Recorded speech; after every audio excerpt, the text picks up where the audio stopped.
Et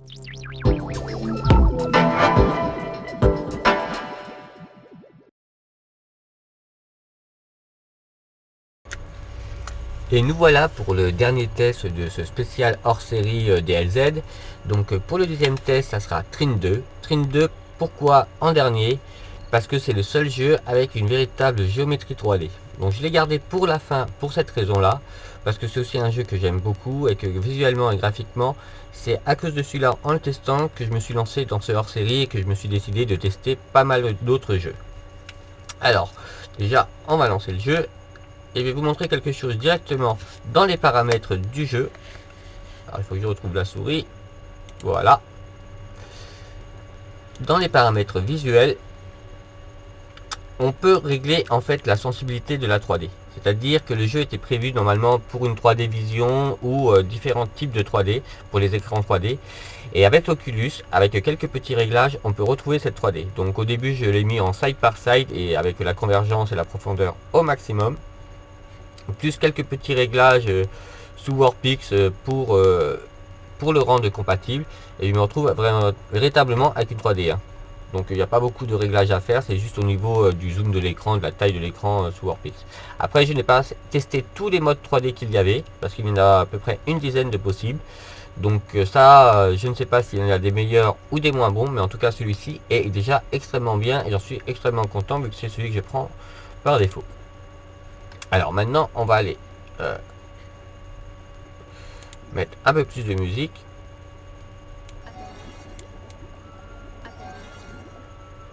Voilà. Et on va se lancer le début de la partie. On va lancer l'introduction. Et on va regarder ça dans l'introduction. La jouabilité. Alors, on va faire l'histoire commence.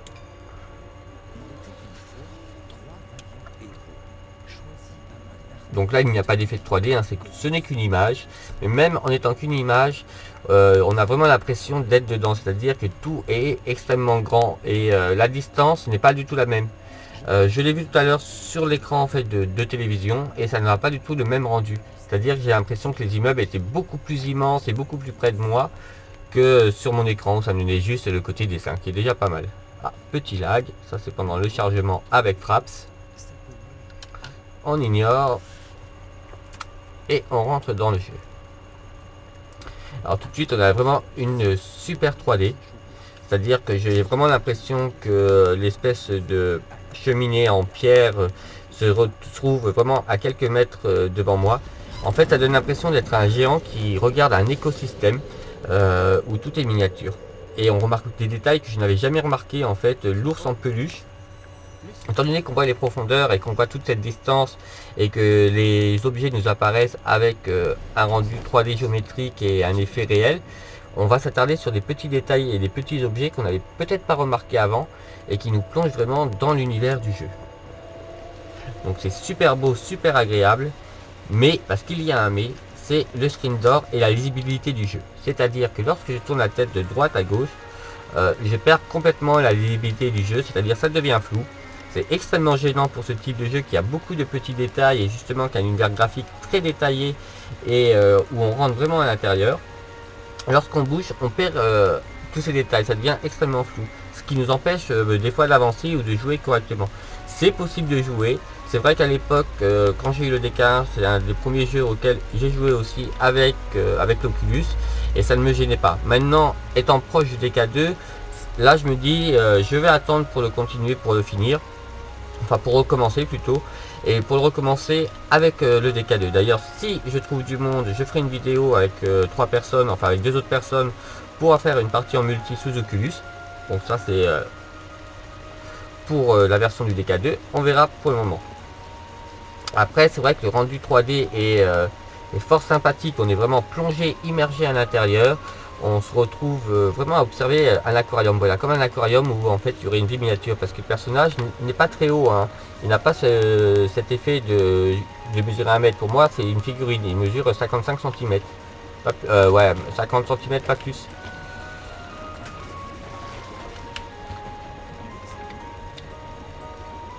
qui va être dommage, c'est vraiment lors de certains passages où il y aura beaucoup plus de combats, on va se retrouver à guerroyer avec les autres personnages ou à faire des sauts qu'il faut calculer, voir l'ensemble du décor.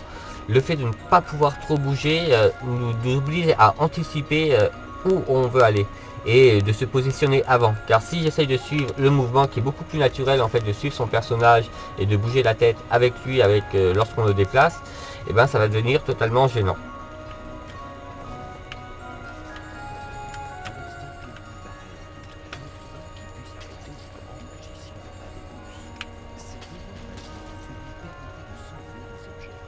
Donc c'est vraiment beau, j'ai vraiment l'impression, oui, d'être un titan en fait, qui serait posé là et qui aurait en fait soulevé la terre, et je suis en train de regarder au loin. Il manquerait plus que quelques herbes positionnées devant moi sur tout l'écran pour me donner vraiment cette sensation. Hop, on va faire la petite caisse. Non.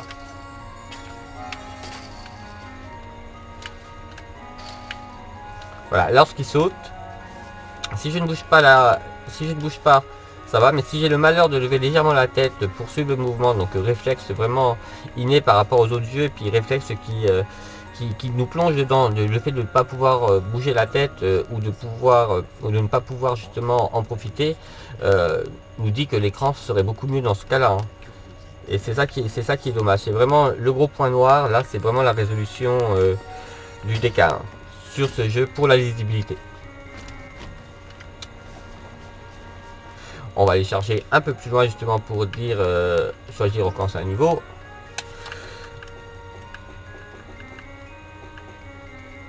On va aller dans le château de bord de mer, qui est le dernier endroit que j'ai visité d'ailleurs.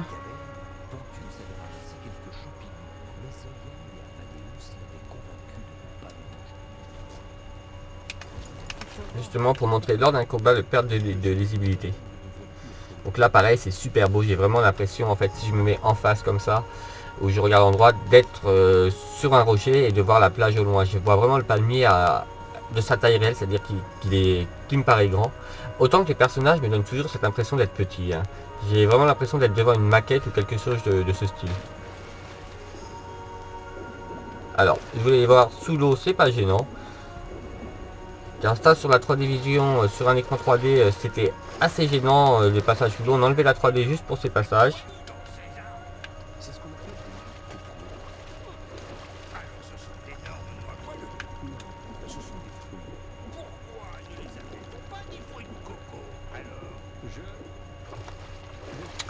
Donc voilà, pour la dernière vidéo, j'ai un super rendu, mais sur la lisibilité de certaines choses, c'est vraiment pas agréable. Là, c'est-à-dire que je perds l'ensemble du décor. Et lorsque j'avance, je ne vois plus vraiment ce qu'il y a, je suis obligé de m'arrêter. Là, il y a un combat par exemple, et ça devient tout de suite extrêmement flou pour moi, parce que je suis obligé de suivre entre le protagoniste et la créature. Même si le rendu de la créature est génial, hein. Je vois des petits détails justement que je ne voyais pas, que je ne percevais pas avant. C'est super agréable, on remarque des choses qu'on n'a jamais remarquées, et tout le game design est là pour nous rappeler que derrière il y a beaucoup de travail et qu'on voit des choses qu'on ne voyait pas. Le drapeau par exemple qui flotte, hop.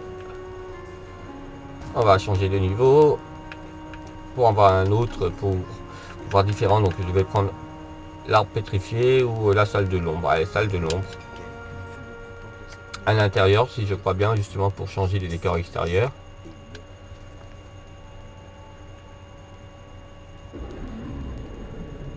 Oula, c'est super impressionnant. Le dragon est super beau. Tant que je bouge pas trop, c'est agréable. Mais dès que voilà.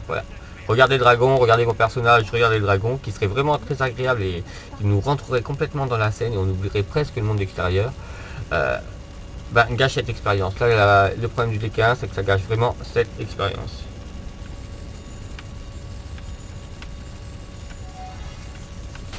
Alors, voilà, on éteint.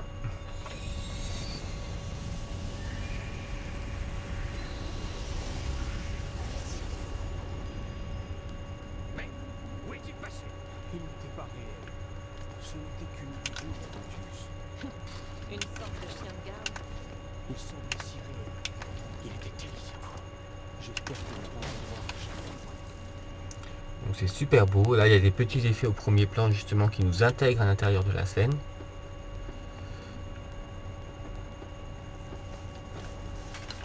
Par contre, je n'ai pas retrouvé, ou très rarement, la sensation que j'ai pu retrouver dans Deadlight, c'est-à-dire l'impression d'être en hauteur, ou de descendre, ou de monter. On l'a, mais elle est beaucoup plus légère. Là, j'ai pas cette sensation d'être un caméraman qui suit l'action, comme j'ai pu retrouver ça dans Deadlight.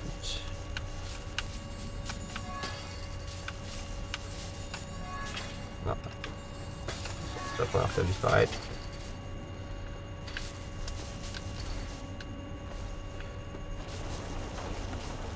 Donc voilà, là c'est vraiment super impressionnant, super beau. Je vais reprendre les mêmes mots que j'ai pris partout, hein. C'est ça le problème, c'est qu'au bout d'un moment, quand on teste beaucoup un même style, on se retrouve toujours avec les mêmes constats, les mêmes mots qui reviennent. Donc je vais arrêter là pour la dernière vidéo. Alors pour ma conclusion sur Trim 2, c'est que c'est super beau, super agréable, la 3D est vraiment très agréable, et je pense qu'en trifouillant encore un peu plus dans les options et dans les possibilités 3D et avec les logiciels tiers, il y a encore possibilité d'avoir un meilleur rendu. Le problème, c'est que toute cette expérience qui pourrait être vraiment super géniale est gâchée pas par la résolution du canal. Le screen door est là, mais c'est pas ça qui gâcherait, c'est vraiment le fait que lorsque je me déplace, je regarde, ça devient flou et je ne peux pas en fait profiter de cet écran géant. Je suis obligé soit de le mettre en tout petit, et donc là l'effet screen door devient beaucoup plus gênant et c'est injouable, ou soit justement je l'ai bien devant et qui serait très jouable si je pouvais juste bouger la tête sans perdre de la lisibilité. Donc on se retrouve pour la conclusion.